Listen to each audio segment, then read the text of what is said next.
Hi everybody. We are now on the Multichain Interop panel. We have here the great people from Wormhole, Lucid Labs, Offchain Labs, and also Matter Labs, also known as ZKsync. We can start by doing a quick round of introductions if you like. We can start with Wormhole. Hello. It's Ossie here from Wormhole. Wormhole's a leading interop bridge. We connect over 10 different runtimes. We move $1 billion a week between chains. And we have hundreds of assets issued via our Burn and Mint and Wrap token platforms. Awesome. Hi guys, my name is Anthony Broderick, the founder of Lucid Labs. We do bridge and liquidity management. And on the bridging side, we've unified all the cross-chain messaging bridges. So instead of choosing Layer 0 or Wormhole or CCIP or Excel or a Hyperlane, if you come through as you get access to everybody, so you don't get vendor lock-in, but you get best performance. And we think that that's kind of the next step forward for asset issuers and stablecoin users. Thank you. Hey guys, I'm Matt. I lead our product efforts at Offchain Labs. We build a blockchain platform, including Arbitrum, a roll-up stack, Zero-Dev, an account abstraction and smart wallet platform, and Prism, the leading consensus client on Ethereum L1. Happy to be here. Hey everyone, my name is Noah. I'm the director of Interop at ZKsync. We're building incorruptible financial infrastructure. It's a network of chains secured by cryptography, not validators. And just to introduce myself, my name is Mauricio Trujillo, also known as Bunny. I was the founder and CEO of Search Andorra. We're a multi-chain search engine and block explorer. Recently, we got acquired by the team at SonarX, which is an institutional index data provider. So we're very all familiar here with the space of roll-ups, with how to be able to make them work, what makes them tick, what gets people to actually use them, which is the most pressing question of them all. So to start, I guess we can start chatting with, so each one of your teams takes a very different approach for interoperability, right? If we all have this platitude of rollouts, we want to be able to make them work in unison, be able to actually have users migrate from one chain to the other. So going from all the way from CK proofs to messaging to liquidity routing and role coordination, what part of the Interop stack are you actually solving or focusing on? And how does it make multi-chain system works better together rather than having a single unified approach? Yeah, I can start. Yeah, we take a full stack approach. So we sit at the bottom. We run over 1,000 full nodes for the chains that we're connected to. We have a very high degree of confidence for your message observations crossing those chains. That's the base. So you're sending arbitrary messages, bits and bytes, broadcast. So there's no actually destination chain programmed into a message. Then on top of that, you've got to have relayer infrastructure, last mile delivery. And then you've got these new products on top that are sort of like, you got your asset issuance, obviously, burn and mint, lock and mint, whatever. Then on top now you've got like faster than finality fills. And then we're looking at like the verification layer as well. So I think ultimately the two things you can't commoditize is user attention. So at the top, where do I go to bridge or to interop, or where do I go to integrate that stuff? And at the bottom is the verification layer as well. So we see like that strong commoditization across that front as well. We see like ZK proofs on the ETH side, some interesting ones on some of the alt VMs as well. So we're looking at that TSS. So we're kind of thinking about how we continue to attack the whole stack and offer a full service approach to some of these blue chip issuers, which makes a lot of sense on that front. And then obviously to your point as well, we see our issuers as well kind of working with multiple providers, and that really is part of the abstraction that the interop space is moving toward. It's great to be moving toward for a while. Yeah, so I completely agree with that point. And that's like really where we stepped into the arena. And we came to this not because we had this big vision of where interop should be, but we were just listening to founders and what they told us they wanted, because they want the best interop provider.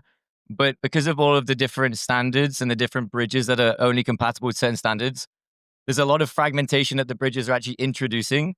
And as an asset issuer or an ecosystem, you don't want to be tying yourself to a service provider forever, because who knows what's going to happen tomorrow. Maybe they become uncompetitive. Maybe they get hacked. You want to have the flexibility to move to whoever is the best performer in that moment.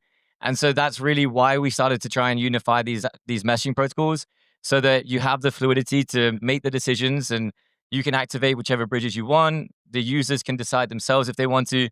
But the idea is just to take a step back and look at it from a higher perspective, that if you look at the early internet, there was a lot of fragmentation in infrastructure providers. And now you've seen a consolidation through all these like plugins and applications and modules and all these things. Everything's interoperable with each other. And that's really where we see the interop space going. Instead of having all of these different approaches that are fully incompatible, now you can have everything working together seamlessly and just route through, whichever one makes sense at that time. So the question was, what are we working on in Interop that we are focused most on? Sorry. Yeah, like what part of the Interop stack are you solving, and how does it make multi-chain system works better? Got it. Okay. Yeah. I think following off these two responses, we all work at the platform or the protocol layer, so it's almost impossible to deliver a good experience for users without trying to solve all of the problems. I won't describe the Interop landscape because it would take me 30 minutes, but I think there's two main things we're trying to solve for. One is we're trying to allow users to transact on any Arbitrum chain and move funds, particularly assets that they own, between any chain in the ecosystem with the speed of around less than 3 seconds without compromising the security guarantees that they have in a traditional rollup. A very, very difficult problem, but that's what we're optimizing for. We think that's a reasonable trade-off. The goal is to get to a place where building or working or using any blockchain feels like you're using one chain regardless of where you are. Maintaining the latency of a single chain instance today is very hard. So we're focused on that.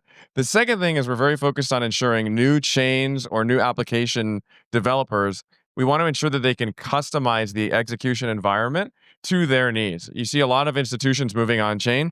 They have different requirements around the asset issuance and the asset bridging than a traditional permissionless ERC20.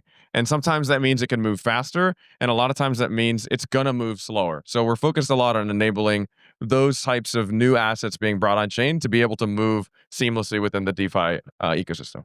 Yeah, so at ZKsync, we are building ZKsync Connect, which is the first interoperability protocol built specifically for institutions. It allows them to eliminate middlemen while still having private atomic interoperability, and you can move any asset, any size, anywhere within the network within 1 second. So institutions don't need to compromise on speed, trust, or really anything when they want to move assets within the network, so that they can move assets much faster than their traditional means. Amazing. So now, after discussing specifically the different approaches that we're taking to interoperability and how we either create the standard or where they want to set it, create a standard for a chain or create a standard for messaging. This all, of course, leads eventually to some sort of liquidity issues, right? Like some liquidity problems, liquidity fragmentation, how to message liquidity across all these networks. So how are you tackling that? Like, how do you see liquidity aggregation or routing evolving, right? Are we going to go to a world where everything is passed just by a couple routers? Where do we think we end here?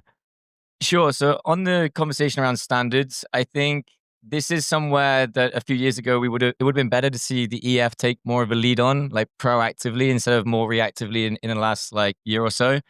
And because there wasn't that much guidance and that much cooperation between different providers, that's when everybody became quite competitive, building their own standards. In many cases, they were just trying to build better technologies. In some cases, I think they wanted to create vendor lock-in because it was more secure in terms of long-term business fundamentals for them. But in light of that having transpired, the way that we've looked at the space is we don't necessarily need one standard to rule them all. We accept the fact that all these organizations are going to have differing opinions about what makes sense, and so we built Lucid in a way that it can be cross-compatible with any standard. So through Lucid, you can have an OFT from layer 0 working on Wormhole or Highplane or XLR, or you can have an IST from XLR working on layer 0, for example. So you can come in from any standard, whichever one you want, and have access to every major bridge simultaneously. So therefore, you're kind of eliminating the fragmentation for the actual asset issuers, which I think is a very valuable contribution in and of itself. But again, we would still like to see more standards, some more best practices around standards, some more cooperation around standards. I know Uniswap was working with Across to create some intent standards, which I think was a very valuable contribution, and would like to see more of that. I'll take the opposite side of that bet. I think that overall, the EF getting involved with more standards leads to just standards that don't get used. For the last 2 years before I joined ZKsync, I led a shared sequencing company. Shared sequencing is one of the most standardized things ever by the EF. It did not work whatsoever. I think taking an opinionated approach and building from the ground up, we've done at ZKsync, and saying at the core, we're going to have a shared bridge contract is the way that you solve liquidity. I think that We've seen it already with OFTs. We've seen it with Wormhole. That if you want to win out in the interoperability space, you need to have a decision that you're going to make. You're going to open a door that you can't go back on, so to speak, and essentially make the hard decisions. Saying that you want to build a standard for all standards just means that, and I've seen it happen, just means you spend more time lobbying people than you do getting people to build real products. And for us, we're focused on getting banks off of Swift and onto blockchain rails more than anything else. If other people want to adopt our standards, we'd be glad to help them. But we don't want to spend the time lobbying them for years. I'll go quickly. It sounds like there's two questions we're trying to address. One is on, are standards useful? And the second is on, what is liquidity fragmentation going to look like in 3 to 5 years? I think on the standards point, it really depends on the use case. Like if you look at internet protocol standards, for one thing you want to accomplish, there could be all the way up to 30 standards to do that thing. You look at intents in the EF or the EVM world, and there's 4 or 5 competing standards, and really they're only dictated in terms of success by who adopts them. I do think it is useful to have a framework for how to send a message from one chain to another, particularly from like the account derivation standpoint. Now, generalizing that so that it can be used with any asset seems like a good goal, and I think we're almost there in terms of formalizing it. So I think there will be a few standards, and then we should stop over standardizing, try to bring users on board. Agreed. I think the second point, in terms of liquidity fragmentation, I think it will be the case that liquidity is fragmented across multiple infrastructure architectures, but it's going to be exactly what it's like when you're using Netflix. You click on a movie you want to watch, and you might be sourcing that like from the data pipeline of AWS or GCP, depending on the day or your region, or like whether or not Cloudflare's up, like it isn't right now. And so I think that is what's going to happen, where liquidity will remain fragmented in terms of where it lives, but the user experience will abstract to the point where you can source it easily from any interface that you need to access it from. It's also important to show users the trust assumptions of what they're doing under the hood, especially as we're seeing these billions and potentially trillions of dollars of assets moving on chain. We've spoken to the banks, we've spoken to the nation states that are coming on chain. They want to understand the security under the hood. They're fine if it being abstracted to their end user, but it should never be abstracted to them themselves. They want to know exactly what's going on under the hood, the same way that I would want to know what's going on under the hood if I'm moving $1 billion. It's just too large of a scale for them not to understand it. And I think we've all noticed what's been happening in the past few weeks with some of the looping strategies unwinding. Maybe this is where the AIX blockchain buzz marriage can start to deliver some utility with the data. I think that's very important. Allowing automated agents to kind of go and roll and kind of patrol, that will help us, I think, in some ways. On the fragmentation issue, I think there are some incentive misalignments, which is really kind of interesting to think about. So let's say like a large interop provider may be incentivized to issue a permissionless deployment for a certain asset, and then go back